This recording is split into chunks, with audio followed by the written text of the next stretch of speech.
las efemérides centrales del día, los 51 años que se cumplen hoy del fallecimiento de Juan Domingo Perón. Vamos al encuentro de alguien que tiene la capacidad de analizar los contextos dentro de la historia y de la experiencia que también tiene, como para dar una semblanza de qué significó y qué es lo que de alguna manera puede llegar a haber sido, tal vez si hubiera sido otra la historia, pero la historia es ni más ni menos contundente, la posibilidad de que Perón pudiera dejar o pudiera llegar a haber dejado alguna estructura de mayor respaldo.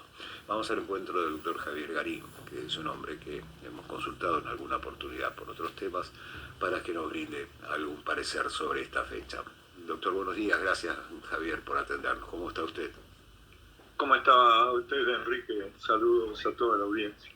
51 años de un hecho que, bueno, evidentemente por la edad, tenía 78 años, era posible que sucediera, los médicos venían alertando que la salud de General Perón no era la mejor. Lo que uno a veces plantea es esta última presidencia de Perón, algunos la califican como el Perón que regresa con mayor sabiduría y mayor equilibrio dentro de todo lo que había sido su vida. Deja un golpe fuerte porque no había conformado una estructura fuerte que pudiera continuar su mandato, en base a decir que tal vez su esposa, María Estela Martínez de Perón, como vicepresidenta, no era la figura adecuada. Pero analizar esto ahora en el contexto de 51 años después, tal vez sea demasiado básico, ¿no? O puede tener algún asidero si hubiera sido otra la historia. No, creo que es importante lo que señalás. Una pequeña aclaración sobre la edad. Oficialmente tenía 78 años. 78, iba a cumplir 79 en octubre. ¿Había alguna diferencia a veces con respecto a la edad? Sí.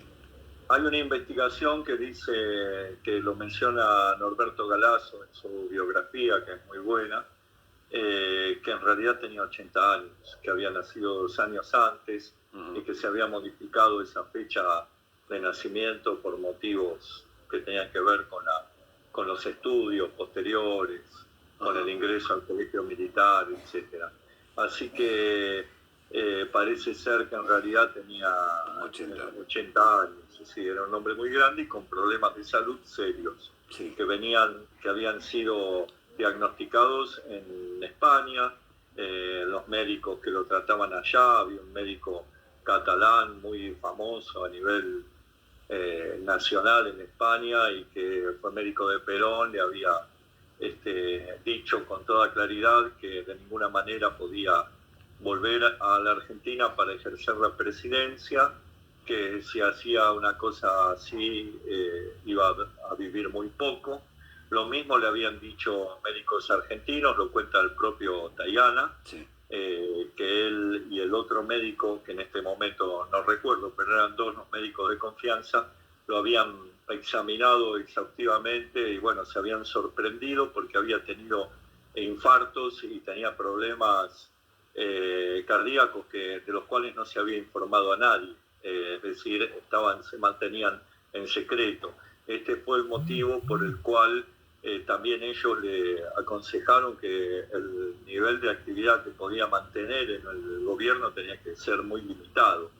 Esto, sin embargo, no impidió que Perón tuviera plena lucidez, como lo han manifestado todos los testigos que lo trataron en esa época, porque después corrió la versión, o ya en aquellos tiempos empezó a correr la versión de que en realidad Perón estaba gagá, que no sabía lo que hacía, que solo estaba lúcido unas pocas horas al día. Esto no es verdad, los testimonios indican lo contrario, y la acción de gobierno también. Sus discursos también, los discursos del Perón. Claro, exactamente. Se pronunció un discurso ante el Congreso antes de asumir, para todos los bloques políticos, que duró como 3 horas, en donde fue todo improvisado y todos los discursos eran improvisados y revelan la brillantez de su intelecto. Yo creo, como vos bien señalás, que el Perón del regreso fue el más lúcido, fue el Perón de la unidad nacional, el Perón que habló sobre la ecología, adelantándose en 50 años a los problemas de hoy, el Perón que planteó que la patria tenía que desarrollar un proyecto nacional, que ese proyecto tenía que ser consensuado, no podía surgir de la imposición de unos sobre otros. Hay un legado muy interesante de Perón que es poco frecuentado y sin embargo es extraordinario, que es el escrito que él estaba elaborando cuando falleció y que después fue publicado en forma de libro, pero reconstruyendo, porque no estaba terminado el escrito, que se llama Modelo Argentino para el Proyecto Nacional, y él tenía la intención de hacer una gran convocatoria nacional para definir ese proyecto nacional e incluso hacer una reforma constitucional que contuviera esos consensos. Y él planteaba que al efecto había que convocar a las iglesias, los sindicatos, todas las instituciones, asociaciones civiles, los partidos, a todos los estamentos de la sociedad argentina para elaborar un proyecto que contuviera a todos los sectores y que terminara con la histórica división de la sociedad argentina. Tal vez puede sonar utópico, pero yo creo que Perón en ese momento tenía la fortaleza política suficiente como para hacerlo. Lo que le falló fue el físico, ¿no? Los problemas de salud que lo agobiaban y que se agravaron con un viaje al Paraguay que le insistieron mucho que hiciera y que no debería haber hecho, y del cual volvió muy resentido en su salud y no se pudo recuperar. Creo que la pérdida de Perón en ese momento todo el país la vivenció como una tragedia, porque por un lado ocurría lo que vos decís, que el peronismo no tenía una estructura orgánica y por lo tanto no había un esquema de conducción, que había sido siempre muy vertical, pero Perón había insistido en la necesidad de crear una estructura que trascendiera los personalismos. Por eso decía que la organización vence al tiempo. El hombre no vence al tiempo, la organización vence al tiempo. Entonces con esto estaba significando que había que tener una estructura orgánica que fuera independiente de la vida, de la salud de un líder. Y bueno, lamentablemente eso no se pudo lograr en vida.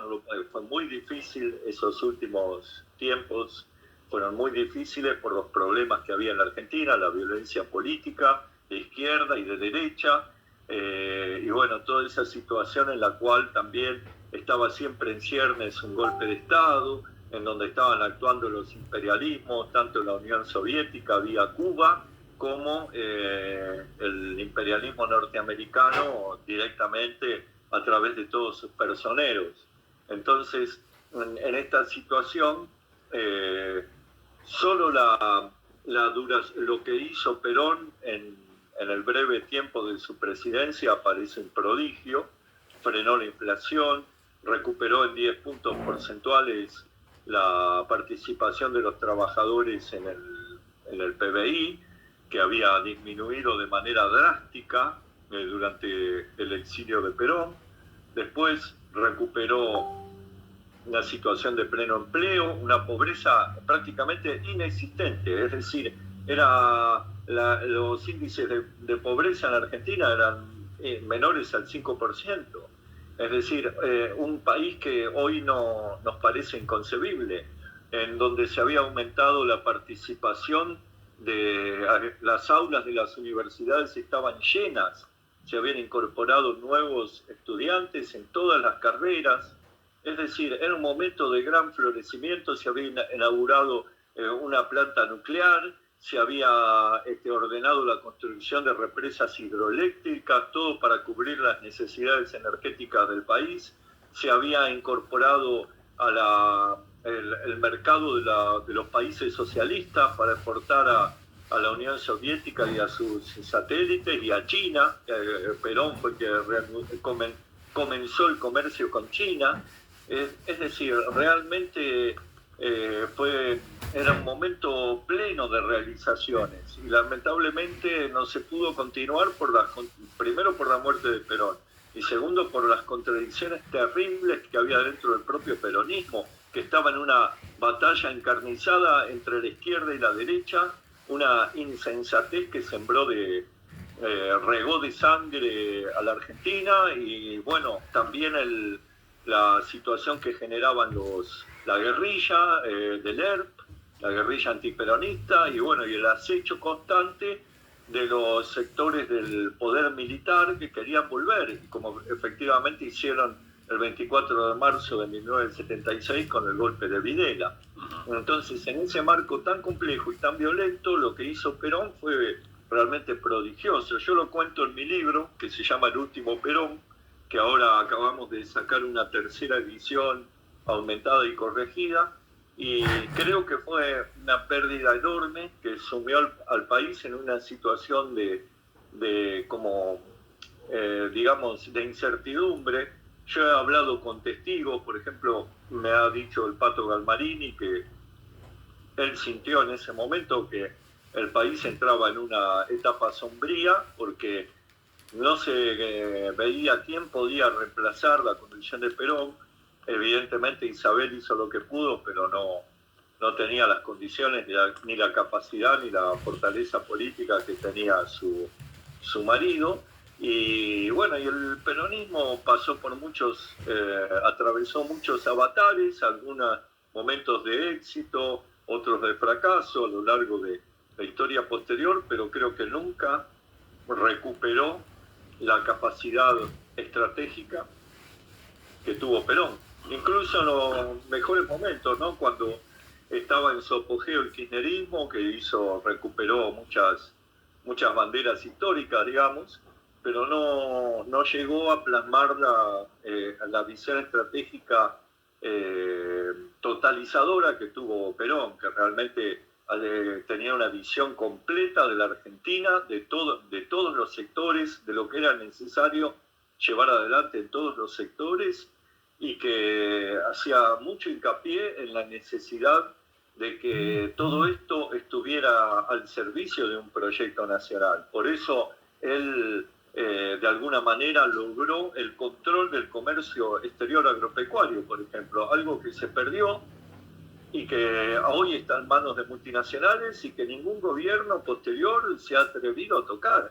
Pensemos que no hubo ni siquiera un solo proyecto, una sola intención de recuperar el control del Estado sobre el comercio exterior, que es una de las cosas que aseguran que el Estado pueda aprovechar los recursos en beneficio del conjunto y no que se lo lleven multinacionales extranjeras que hacen trámites que intermedian en el comercio de granos o de carnes. Entonces esto que Perón había logrado, que lo logró en sus primeros gobiernos y lo volvió a establecer en su tercera presidencia, nunca más volvió, nunca más se pudo recuperar. Y es muy triste, ¿no?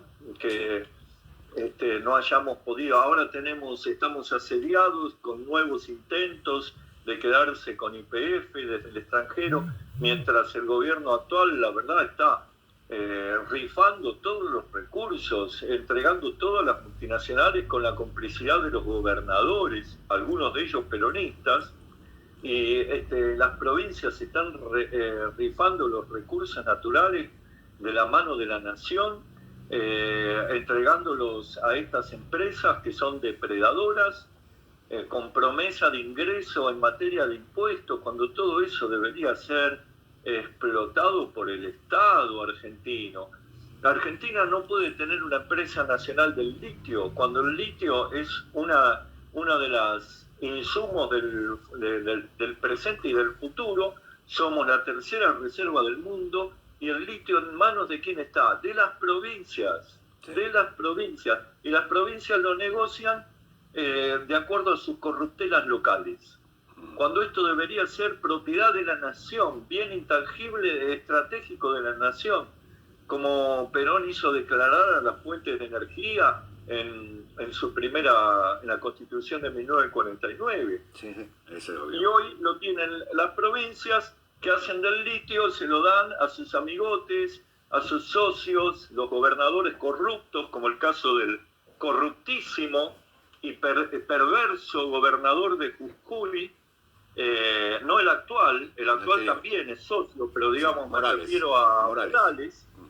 El actual es un títere de Morales, y bueno, ahí lo tiene usted a Morales, a ese sinvergüenza canalla, disponiendo del litio como si fuera propiedad de él, y reformando la Constitución para sacárselo a las comunidades indígenas. Entonces, y con eso, como eso pasa con todos los recursos, en Catamarca, San Juan, el oro, el cobre, minerales raros, todo entregado, todo se lo llevan las multinacionales, están chochos. El mundo anglosajón está chocho, porque todo eso se va a Inglaterra, a Canadá, sí, a empresas multinacionales que tienen capitales ingleses, que son los mismos que usurpan las Malvinas.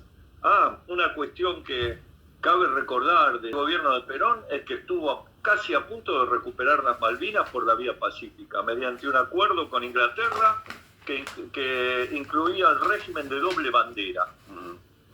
De doble bandera, es decir, iba a estar la bandera argentina y la bandera británica, y cada 6 meses un gobernador propuesto por Buenos Aires y uno propuesto por Londres.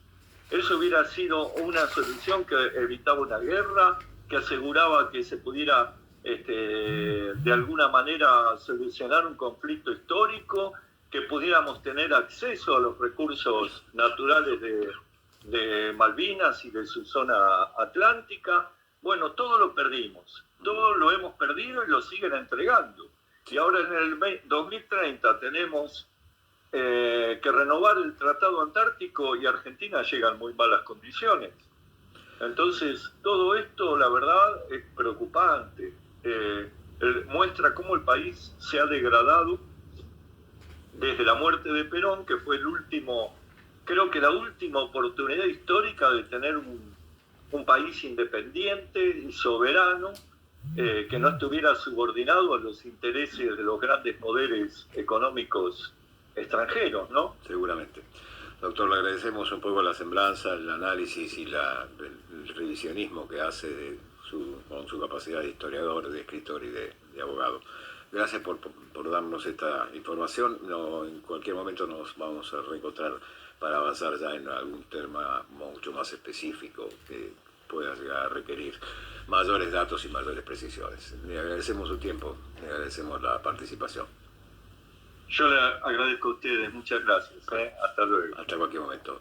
Javier, hacen que se haya de alguna manera reactivado una serie de datos y de hechos relacionados no solo con una serie que se está difundiendo con mucho éxito, que es protagonizada por Ricardo Darín.